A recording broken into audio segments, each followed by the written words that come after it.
Les Actes des Apôtres, chapitre 27. Lorsqu'il fut décidé que nous nous embarquerions pour l'Italie, on remit Paul et quelques autres prisonniers à un centenier de la cohorte Auguste, nommé Julius.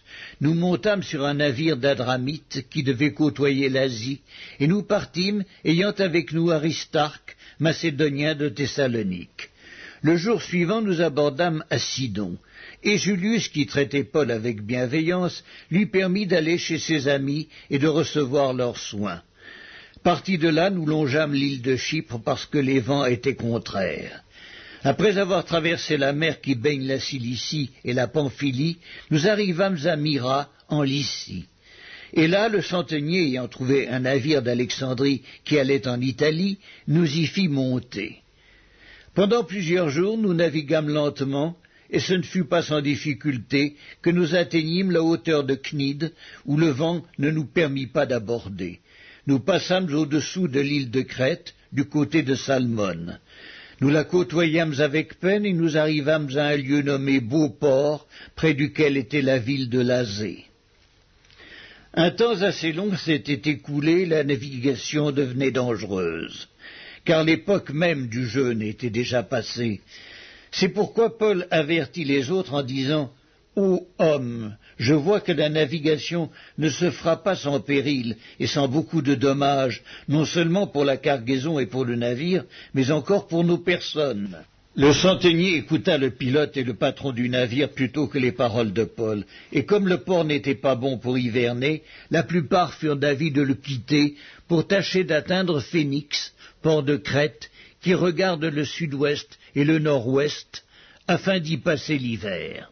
Un léger vent du sud vint à souffler, et se croyant maîtres de leur dessein, ils levèrent l'ancre et côtoyèrent de près l'île de Crète. Mais bientôt un vent impétueux qu'on appelle Eurachylon se déchaîna sur l'île. Le navire fut entraîné sans pouvoir lutter contre le vent, et nous nous laissâmes aller à la dérive. Nous passâmes au-dessous d'une petite île nommée Clauda, et nous eûmes de la peine à nous rendre maîtres de la chaloupe. Après l'avoir hissée, on se servit des moyens de secours pour ceindre le navire, et dans la crainte de tomber sur la Syrte, on abaissa les voiles. C'est ainsi qu'on se laissa emporter par le vent. Comme nous étions violemment battus de la tempête, le lendemain, on jeta la cargaison à la mer, et le troisième jour, nous y lançâmes de nos propres mains les agrès du navire. Le soleil et les étoiles ne parurent pas pendant plusieurs jours, et la tempête était si forte que nous perdîmes enfin toute espérance de nous sauver. On n'avait pas mangé depuis longtemps. Alors Paul, se tenant au milieu d'eux, leur dit « Ô hommes, il fallait m'écouter et ne pas partir de Crète, afin d'éviter ce péril et ce dommage. Maintenant, je vous exhorte à prendre courage, car aucun de vous ne périra, et il n'y aura de perte que celle du navire. Un ange du Dieu à qui j'appartiens et que je sers m'est apparu cette nuit et m'a dit « Paul, ne crains point, il faut que tu comparaisses devant César, et voici, Dieu t'a donné tous ceux qui naviguent avec toi. C'est pourquoi, ô hommes, rassurez-vous, car j'ai cette confiance en Dieu, et il en sera comme il m'a été dit. » Mais nous devons échouer sur une île. La 14e nuit, tandis que nous étions ballottés sur l'Adriatique, les matelots, vers le milieu de la nuit, soupçonnèrent qu'on approchait de quelque terre. Ayant jeté la sonde, ils trouvèrent 20 brasses. Un peu plus loin, ils la jetèrent de nouveau et trouvèrent 15 brasses. Dans la crainte de heurter contre ces écueils, ils jetèrent 4 ancres de la poupe et attendirent le jour avec impatience. Mais comme les matelots cherchaient à s'échapper du navire et mettaient la chaloupe à la mer sous prétexte de jeter les ancres de la proue, Paul dit aux centeniers et aux soldats « Si ces hommes ne restent pas dans le navire, vous ne pouvez être sauvés. » Alors les soldats coupèrent les cordes de la chaloupe et la laissèrent tomber. Avant que le jour parût, Paul exhorta tout le monde à prendre de la nourriture, disant « C'est aujourd'hui le 14e jour que vous êtes dans la tente et que vous persistez à vous abstenir de manger. Je vous invite donc à prendre de la nourriture, car cela est nécessaire pour votre salut, et il ne se perdra pas un cheveu de la tête d'aucun de vous. » Ayant ainsi parlé, il prit du pain, et après avoir rendu grâce à Dieu, devant tous, il le rompit et se mit à manger. Et tous, reprenant courage, mangèrent aussi. Nous étions dans le navire 276 personnes en tout. Quand ils eurent mangé suffisamment, ils allégèrent le navire en jetant le blé à la mer. Lorsque le jour fut venu, ils ne reconnurent point la terre, mais ayant aperçu un golfe avec une plage, ils résolurent d'y pousser le navire s'ils le pouvaient. Ils délièrent les ancres pour les laisser aller dans la mer, et ils relâchèrent en même temps les attaches des gouvernails. Puis ils mirent au vent la voile d'Artimon et se dirigèrent vers le rivage. Mais ils rencontrèrent une langue de terre où ils firent échouer le navire, et la proue s'étant engagée, resta immobile, tandis que la poupe se brisait par la violence des vagues. Les soldats furent d'avis de tuer les prisonniers de peur que quelqu'un d'entre eux ne s'échappât à la nage, mais le centenier qui voulait sauver Paul les empêcha d'exécuter ce dessein. Il ordonna à ceux qui savaient nager de se jeter les premiers dans l'eau pour gagner la terre, et aux autres de se mettre sur des planches ou sur des débris du navire, et ainsi tous parvinrent à terre, sains et saufs. Les Actes des Apôtres, chapitre 28. Après nous être sauvés, nous reconnûmes que l'île s'appelait Malte. Les barbares nous témoignèrent une bienveillance peu commune. Ils nous recueillirent tous auprès d'un grand feu qu'ils avaient allumé parce que la pluie tombait et qu'il faisait grand froid. Paul ayant ramassé un tas de broussailles et l'ayant mis au feu, une vipère en sortit par l'effet de la chaleur et s'attacha à sa main. Quand les barbares virent l'animal suspendu à sa main, ils se dirent les uns aux autres « Assurément, cet homme est un meurtrier, puisque la justice n'a pas voulu le laisser vivre après qu'il a été sauvé de la mer. » Paul secoua l'animal dans le feu et ne ressentit aucun mal. Ces gens s'attendaient à le voir enfler ou tomber mort subitement, mais après avoir longtemps attendu, voyant qu'il ne lui arrivait aucun mal, ils changèrent d'avis et dirent que c'était un dieu. Il y avait dans les environs des terres appartenant au principal personnage de l'île, nommé Publius, qui nous reçut et nous logea pendant 3 jours de la manière la plus amicale. Le père de Publius était alors au lit, malade de la fièvre et de la dysenterie. Paul s'étant rendu vers lui, pria, lui apposa les mains et le guérit. Là-dessus vinrent les autres malades de l'île, et ils furent guéris. On nous rendit de grands honneurs, et à notre départ on nous fournit les choses dont nous avions besoin. Après un séjour de 3 mois, nous nous embarquâmes sur un navire d'Alexandrie, qui avait passé l'hiver dans l'île, et qui portait pour enseigne les Dioscures. Ayant abordé à Syracuse, nous y restâmes 3 jours. De là, en suivant la côte, nous atteignîmes Reggio. Et le vent du midi s'étant levé le lendemain, nous fîmes en 2 jours le trajet jusqu'à Pouzole, où nous trouvâmes des frères qui nous prièrent de passer 7 jours avec eux. Et c'est ainsi que nous allâmes à Rome. De Rome vinrent à notre rencontre, jusqu'au forum d'Appius et aux 3 tavernes, les frères qui avaient entendu parler de nous. Paul, en les voyant, rendit grâces à Dieu et prit courage. Lorsque nous fûmes arrivés à Rome, on permit à Paul de demeurer en son particulier avec un soldat qui le gardait. Au bout de 3 jours, Paul convoqua les principaux des Juifs, et quand ils furent réunis, il leur adressa ces paroles.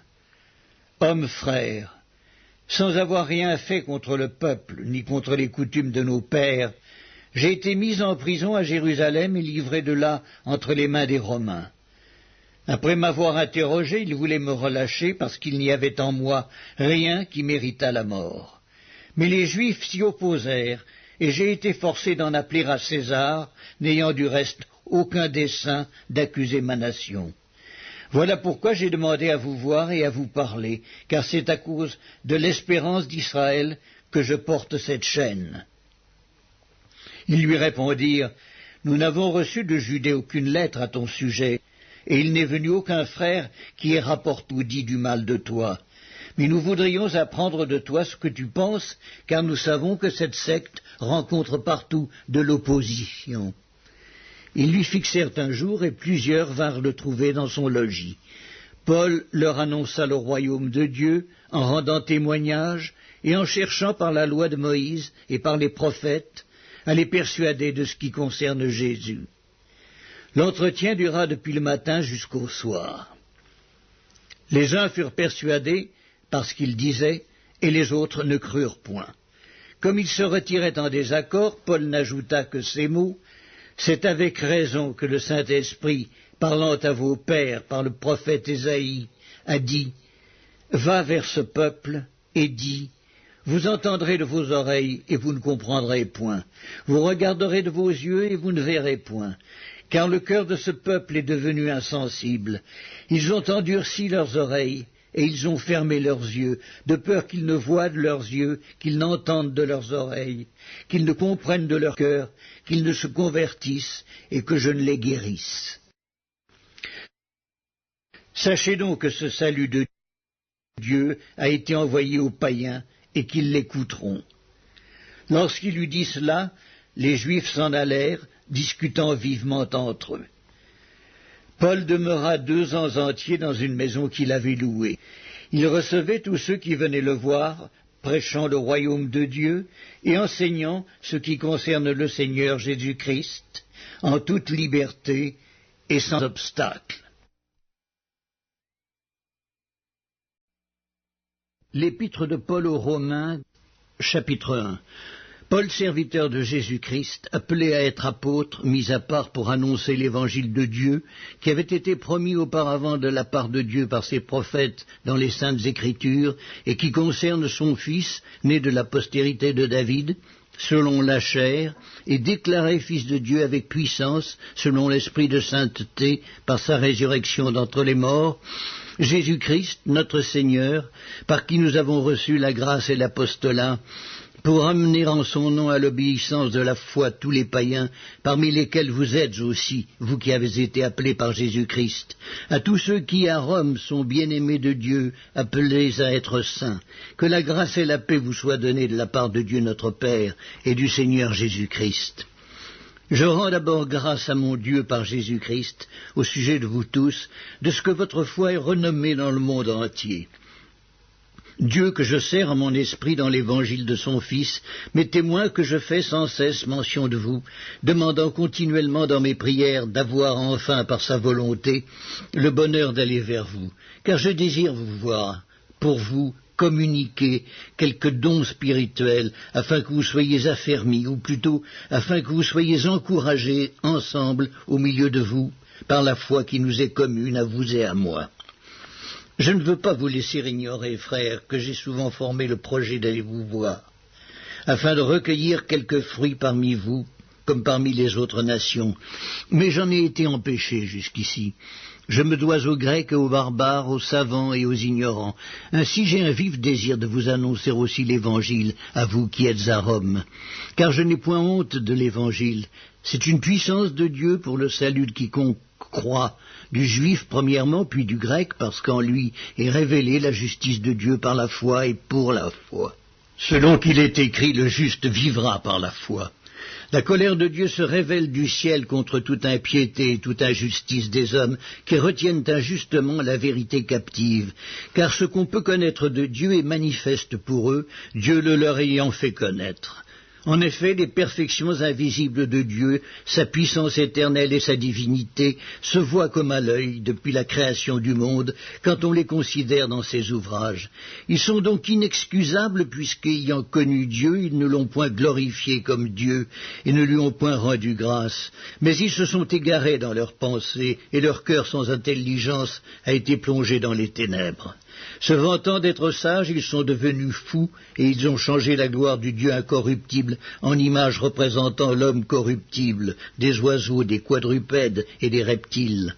C'est pourquoi Dieu les a livrés à l'impureté, selon les convoitises de leur cœur, en sorte qu'ils déshonorent eux-mêmes leur propre corps, eux qui ont changé la vérité de Dieu en mensonge, et qui ont adoré et servi la créature au lieu du Créateur, qui est béni éternellement. Amen. C'est pourquoi Dieu les a livrés à des passions infâmes, car leurs femmes ont changé l'usage naturel en celui qui est contre nature, et de même les hommes, abandonnant l'usage naturel de la femme, se sont enflammés dans leurs désirs les uns pour les autres, commettant homme avec homme des choses infâmes, et recevant en eux-mêmes le salaire que méritait leur égarement. Comme ils ne se sont pas souciés de connaître Dieu, Dieu les a livrés à leur sens réprouvé pour commettre des choses indignes, étant remplis de toute espèce d'injustice, de méchanceté, de cupidité, de malice, pleins d'envie, de meurtre, de querelles, de ruse, de malignité, rapporteurs, médisants, impies, arrogants, hautains, fanfarons, ingénieux au mal, rebelles à leurs parents, dépourvus d'intelligence, de loyauté, d'affection naturelle, de miséricorde. Et bien qu'ils connaissent le jugement de Dieu, déclarant dignes de mort ceux qui commettent de telles choses, non seulement ils les font, mais ils approuvent ceux qui les font.